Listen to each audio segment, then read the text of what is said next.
maanta waxaan ku hadli doonaa qiso aad iyo aad u cajiib badan oo ku dhacday gabar muslimad ah. qisadaas waxayna tusinaysaa sabirka fadliga uu leeyahay.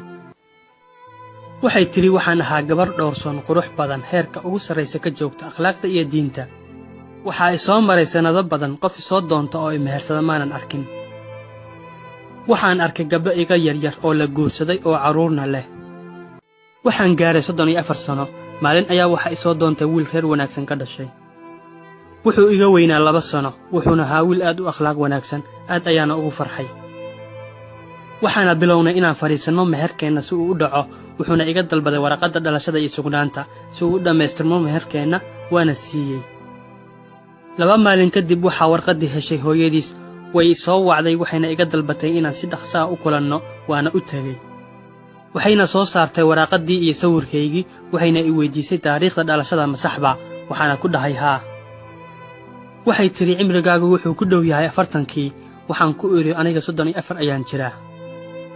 waxay tiraahday islaantii wax muran ah ma jiro ee adiga waxaad dhaaftay 30kii, waxaana yaraaday fursaddii aad wax ku dhali lahayd. anigana waxaan doonayaa inaan arko carruurta aan ayeeyada u ahay, mana aysan tegin ilaa ay meherkiina baabi'isay. waxaana ka soo wareegay 6 bilood aniga oo ka xun oo la murugaysan burburkii meherkaygii. hooyaday iyo aabbahay waxay go'aan ku gaareen inay ii diraan cumro si aan ugu dhaqo murugadii iyo dhibtii isoo wajahday guriga Ilaahay. waan safray waxaana fadhiistay xaramka, waxaana Ilaahay weydiistay inuu xasilooni i siiyo. goortii aan salaadeedii dhammaystay waxaan arkay islaan akhrinaysa quraan cod dheer oo qurux badan. waxaana maqlay iyadoo ku celcelinaysa aayaddan: wa kaana fadlullaahi calayka cadiima. waxaana iga soo daadatay ilin sida biyihii oo kale ah. islaantii ayaa ii timi, waxayna i gelisay laabteeda, waxayna ku celcelisay aayaddan: walasawfa yucdiika rabbuka fatardaa. ilaahay baan ku dhaartay, waxay la noqotay markii ugu horraysay ee noloshayda aan maqlo. qalbigayga iyo nafsadayda ayaa degay. waxaan dhammaystay cumradii, waxaan ku soo laabtay waddankaygii. goortaan ka soo degay diyaaradda waxay soo dhowaysay saaxiibtay iyo ninkeeda. waxayna sugaayeen saaxiibka ninkeeda. wax badan kama soo wareegin ilaa uu yimaaday saaxiibkii, waana isa salaannay. kadibna waan ka soo tegey si aan u qaabilo waalidkaygii. goortaan imi gurigaygii, dharkana aan iska beddelay, cabbaarna aan nastay.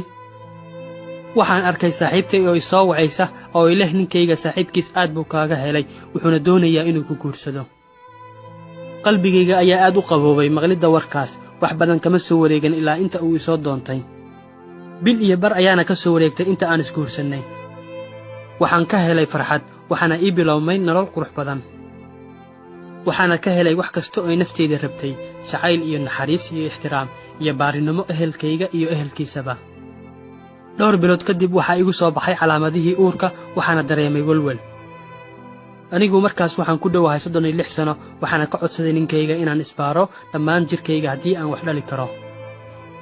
waxaana aadnay dhakhtarkii oo ku takhasusay xanuunnada dumarka, waxayna iga baartay qaar ka mid ah hormoonnada. waxaana la gaaray xilligii waraaqda jawaabta la siin lahaa, waxayna igu tiraahday wax dhibaa ma jiraan, baaritaan kalena lama baahna, ee hambalyo adiga uur ayaad leedahay. waxaa ka soo wareegay bilo uurkayga, aad ayaana ugu xanuunsaday. waxaan ilaaliyey inta aan uurka lahaa inaan ogaan ilmaha noocu uu yahay, waayo wax kastoo Ilaahay iiga yimaada khayr buu ii ahaa iyo fadli uu Ilaahay i siiyey. waxaana dareemay calooshayda oo aad u weynaatay, waxaana is idhi xamliga ayaa kaa daahay, waayo 36 sano ayaad jirtaa. goortay dhammaatay dhalitaankaygii, qalliinkiina aan ka soo baxay, waxaan arkay reerkayga iyo reerka ninkayga oo dhinacyadayda fadhiya oo qoslaya. waxaana weydiiyey maxaan dhalay, hal mar ayayna ii jawaabeen. waxayna i dhaheen 2 wiil iyo gabar ayaad dhashay.